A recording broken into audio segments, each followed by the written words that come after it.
bímọ ṣe kí ni bímọ store ẹ̀ ń bá ti bímọ kó dán tó Ọlọ́run kó ṣe kí ni kó wáyé tọ́ alimuftọkọ ní lárúbáwá kìí sàrámù kìí sàráàlì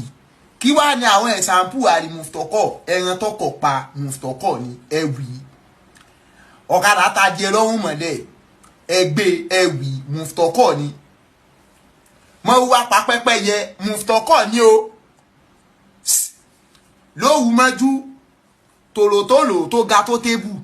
tọ́kì tó ga tó tébù tọ́kì tó ga tó tébù kọ́ nípa lóhùn mọ́jú olówó ẹ̀fẹ́ lọ sọ́nù ẹgbà muftọkọ ní ẹ put magi ẹ put kọrí ẹ jẹ́ kí gbogbo ẹ̀ sẹ́mẹ̀ǹkú ẹ mọ́ bẹ́ẹ̀ ẹ lé lóròró ẹ bùgà ìsì Ọlọ́run ò bínú sí ẹ tó bá kún tiẹ̀ gbé muftọkọ ní àkàrà olókù àkàrà tó yẹ pé yóò tó báyìí tó yẹ pé tó bá jẹta rẹ̀ tán gan-an tí inú àkàrà ó máa ń tó egg roll muftọkọ ní mufti ní àwọn oúnjẹ tó láyàn nínú ewu ó put magi ó put kọrí kẹ́ni ẹ̀ bá dọ́mọ láńké muftọkọ ìṣẹ̀ ebi ń pọ́ pẹ́pẹ́yẹ wọnú kọ́mpáàdì yín tilẹ̀kùn lẹ́yìn muftọkọ ní nígbà tí yìí kìíní náà sọ́lọ́ ló pèsè ẹran tó fi replace Ismaili muftọkọ ìṣẹ̀. Alhamdulillah adúpẹ́ fún Allah subhanahu wa ta'ala àtọ̀rẹ̀kẹ́ gafan nabuwa Muhammad sallallahu alaihi wasallam ike Allah azza wa jal kuma ba nabuwa Muhammad kuma ba mara rẹ̀ kó sì ma bá wọn sahaba rẹ̀ ya mai wa nínú Islam lórí sunan nabuwa Muhammad akirawa igba assalamu alaikum wa rahmatullahi wa barakatuh. Tayyib Allah bai da ní kí n ṣalábà pàdé fídíò tá gbọ́tán láìpẹ́ yìí so ẹ má sábà wá gbìyànjú ṣé ọ̀rọ̀ tá fẹ́ sọ yìí kí Allah bá dá lè lò ní sábàbí dé gbogbo bí tí ìsọkúsọ tí arákùnrin yìí ti sọ oye láti fi àsìkò káwọn èèyàn kó má sínà látara ìsọkúsọ tí ẹni yìí sọ so àmọ́ yìí tó bà nínú jẹ́ jù nínú yìí tí ọmọkùnrin tẹ gbọ́rọ̀ rẹ̀ yìí tí ń sọ̀rọ̀ nípa pé ó bímọ stọ̀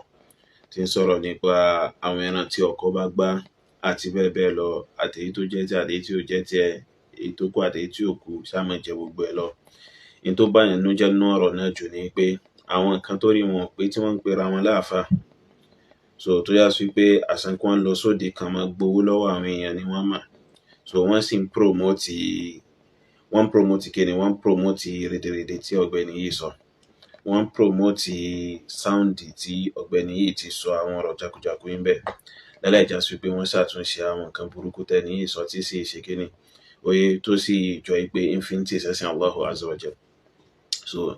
so wal haqiqa ó ní pé so ọ̀rọ̀ tí ẹni yìí ń sọ àtàwọn ọ̀rọ̀ tí ń jáde lẹ́nu rẹ̀ nínú clip tá gbọ́ yìí ó fi hàn yìí pé ó bímọ stọ̀ tí ń sọ yìí pé ẹni tó bá bímọ oye ó gbọ́dọ̀ tọ́ ó ń túmọ̀ sí wípé so ìṣàfẹ́kù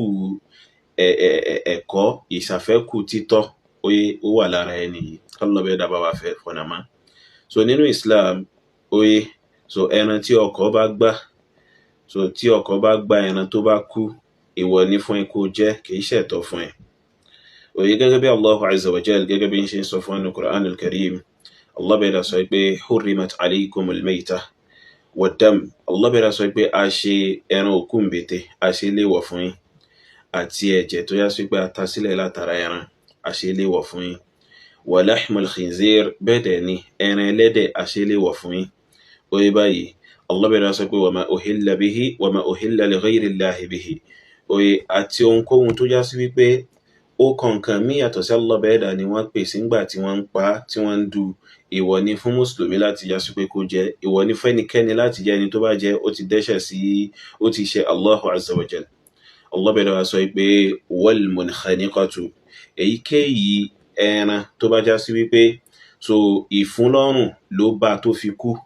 àbí kẹ́ ó suffocate tó fi ṣe kíni tó fi kú àbí ọrùn rẹ̀ fún tó fi ṣe kíni tó fi kú bóyá ó há ọrùn mọ́bì kan ni àbí okùn tó ń so mọ́ lọ́rùn òun ló fún lọ́rùn tó fi kú ni àti bẹ́ẹ̀ bẹ́ẹ̀ lọ irú ẹran bẹ́ẹ̀ tó bá kú ìwọ ni fún mùsùlùmí láti jẹ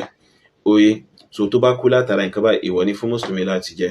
oye báyìí Allah bẹ́ẹ̀ dá wá sọ pé wal mawqudhatu àti ẹran tó já sí wípé bóyá wọ́n fi igi fi lù ní bí àwọn Fúlàní ṣe máa ń dẹran káàkiri nǹkan wá fi igi ọwọ́ wọn pọ̀pọ̀ wọn kan wá fi gbá ìkànnù màálù kó wá tàtàrà rẹ̀ kú kó mọ́ bọ́ bẹ́ẹ̀ so ìwọ ni haramu ni kí mùsùlùmí jẹ ẹran bẹ́ẹ̀ oye so àbíkẹ́ òkúta ni wọ́n lẹ̀ mọ́ ni tó fi jẹ́ sábàbí ikú fún, èèwọ̀ ni kí mùsùlùmí jẹ, oye báyìí so àti bẹ́ẹ̀ bẹ́ẹ̀ lọ. Oye so Allah bẹ̀rẹ̀ wá sọ pé wal mutaraddiyatu àti ẹran tó bá já sí wípé ó fò láti ibì kan ni, oye tó fi kú bóyá látòkè ó wá fò wálẹ̀ ó wá jẹ́ sábàbí ikú fún, so èèwọ̀ ni kí mùsùlùmí jẹ ń bẹ̀ tí ò bá ṣe kíni tí ò bá bá ọ̀bẹ. Oye wan natihatu àtẹran tó já sí pé bóyá ẹran ẹgbẹ́ rẹ̀ ló fi ìwo kàn àbí ló fi ara gbá tó fi jẹ́ sábàbí ikú fún, èèwọ̀ ni fún mùsùlùmí láti ṣe kíni láti jẹ. Allah bẹ̀rẹ̀ wá sọ pé wama akala as-sab'u àti èyíkéyìí ẹran tó bá já sí wípé bóyá ẹ fi ajá yín lẹ̀ pé kájá yín lọ bá yín dẹdẹ rẹ̀, ajá yín wá jẹ́nu rẹ̀ tó fi jẹ́ sábàbí ikú fún, èèwọ̀ ni fún mùsùlùmí láti ṣe kíni láti jẹ. Oye Allah bẹ̀rẹ̀ sọ pé illa ma zakkaytum àyàfi ẹran tẹ́ bá ṣe kíni tẹ́ bá dú nínú àwọn ìran yìí, oye èyí tẹ́ bá dú tó bọ́bẹ̀ tẹ́ bá dú ẹ̀tọ́ ni fún yín láti ṣe kíni láti jẹ. Oye báyìí sìn kí wọ́n wá máa sọ pé ó bí máa stọ̀ tó wọ́n sọ kẹtẹkẹtàn ọ̀rọ̀ yìí pé ẹran tí ọkọ̀ bá gbá káwọn èèyàn lọ máa jẹ́, òun sí àwọn èèyàn lọ́nà tó bá jẹ́ sí pé mùsùlùmí ni ẹ́, ó yẹ kó túbá kò ń bí ọ̀rọ̀ tó ń sọ yẹn, torí ìṣe in tí Ọlọ́run bá ṣe léèwọ̀ ìṣílẹ̀tọ̀ fáwọn ẹ̀dá lọ́bẹ̀ ẹ̀dá òun ló ń ṣe yẹn tí ó sì yẹ kó rí bẹ́ẹ̀. Ẹ̀yin tẹ́ wá jẹ́ àfà àbí tẹ́ ń pera yín láàfà tó yá sí pé ẹ̀ ń lọ sábẹ́ sound ẹni ẹ̀ ń promote ẹ̀ tẹ́ ẹ̀ wá sọ fún pé rédèrèdè ni tí ń sọ, so Allah bẹ̀ ẹ̀dá yóò bí yín. So jàmbá lẹ̀ ń ṣe fún arákùnrin yìí gan náà fún ara rẹ̀, jàmbá lẹ̀ ń ṣe fún, oye báyìí jàmbá lẹ̀ ń ṣe fún. Allah bẹ̀ ẹ̀dá òdo, Allah bẹ̀ ẹ̀dá wá sọ pé wa ma dhubiha ala an-nusub ohunkóhun tí wọ́n bá dú sórí òòṣà sórí ère àwọn eléèrè èèwọ̀ ni fún mùsùlùmí láti ṣe kíni láti jẹ ń bẹ̀. Allah bẹ̀ ẹ̀dá wá sọ pé wa an tastaqsimu bil azlam bẹ́ẹ̀ dẹ̀ ni Allah bẹ̀ ẹ̀dá ṣe léèwọ̀ fún yín kẹ́ máa jágbe mẹ́yẹ kẹ́ sì máa wá kọ̀kọ̀ látọ̀nà èyíkéyìí ọ̀nà tó bá ń ṣe kíni tó bá máa ń gbà wá nǹkan tó pamọ́. Oye Allah bẹ̀rẹ̀ wá sọ pé dhalikum fisqun àwọn nǹkan tá a sọ pé wọ̀ ló jẹ́ fún yín yóò ìṣe nǹkan yìí ò fisqu ni ìwà ìbílẹ̀ jẹ́ ni ìtayọ ààlà òfin Allah bẹ̀rẹ̀ dà ni ìṣe àìgbọ́rọ̀ sí Allahu azza wa jal òun ni nǹkan yìí jẹ́.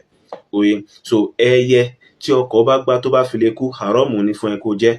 Oye àmọ́ tó bá fi ajá dẹdẹ ẹyẹ ipe kájá lọ bọ́ ọmú wá tó sì ṣe bísmìláì sí pẹ̀lú àníyàn pé ó ti dàníyàn pé tó bá mú dé náà, oye ó ti dàníyàn pé ó ti bá dúdú náà nìyẹn tó yìí ṣe bísmìláì sí tí ò bá jẹ́ ńbẹ̀ tó fi mú dé ẹ̀tọ́ ni fún ẹ. So oye àmọ́ pé ọkọ̀ wá gbá ẹyẹ, oye kò wọ inú in tí fi máa ń sọ ẹyẹ di ẹ̀tọ́ téèyàn ó fi ṣe kíni téèyàn ó fi jẹ́ bal haramu ni. So fún délé nǹkan tó ṣe kíni tó kẹnu tó àsìkò yẹ kí a fi àsìkò ká fi sọ̀rọ̀ ń pa, so àmọ́ pẹ̀lú àyàtàkà yìí ó kó gbogbo àwọn nǹkan tí ẹni yìí tó fẹ́ máa pè lẹ́tọ̀ọ́ fáwọn èèyàn ó kó sínú. So and then òun tún advice àwọn èèyàn pẹ̀lú olè jíjà tí ò sì yẹ kó rí bẹ́ẹ̀. So in tí èṣe tí wọn tó bá wọnú compound wọn òun sọ pé kí wọ́n máa gbé kò ṣe tó dáa. So ubi mọ́sítọ̀ tó wá ń sọ kí láǹfààní rẹ̀, ṣé ìwọ gan náà ní ìsìn ṣó gba títọ́ sórí bíbí rẹ̀ báyìí ní ìsìn ní ìwọ gan náà tó ń sọ̀rọ̀ yìí. So ẹ̀sìn bá promote kìíní èyí tó dùnyànjú nù rẹ̀ nìyẹn. Oye so àwọn kan tó ń pè wọn láàfà ẹ̀sìn lọ bá promote rédèrèdè ẹ̀sìn bá ń tẹ́tà bá sì rí wọn ní ìsìn àwọn oníbídíà tó máa ń lọ jákujàku òde òsì ìnáwó òsì káàkiri yun àwọn náà wọ́n ń ṣe kíni wọ́n lọ ń promote jákujàku yìí. Èyí fọ́nì náà àrí tóun náà ṣe kíni tóun náà lo sound yìí tí fi ń ṣe kíni tí fi ń ṣe kẹtàkẹtà kan. So kí lẹ́yìn wọ̀nyí ìfẹ́ fi ìgbésí ayé yín ṣe tó já sí pé ntẹ́ bá rí tó bá já ìdá so ọkàn yín ètẹ́ lọ síbi pé kẹ́ẹ̀tẹ́ ẹ̀kọ́ kẹ́ sọ pé kíní yóò dá àfi kẹ́yìn tún promote ẹ̀. So Allah bẹ̀rẹ̀ dá yóò fi yín mọ̀nà. So fún délé yìí gbogbo àwọn nǹkan tí ọ̀gbẹ́ni yìí kà kalẹ̀ ìpé yẹn lè jẹ tó jẹ́ òkun bété èèwọ̀ ni nínú òfin Allah bẹ̀rẹ̀ dá tá sì ti káyà lórí rẹ̀ kí Allah bẹ̀rẹ̀ dá kó má ṣàfọ̀nàmọ́ kó sì ṣàlékún ìmọ̀nà tiwa náà.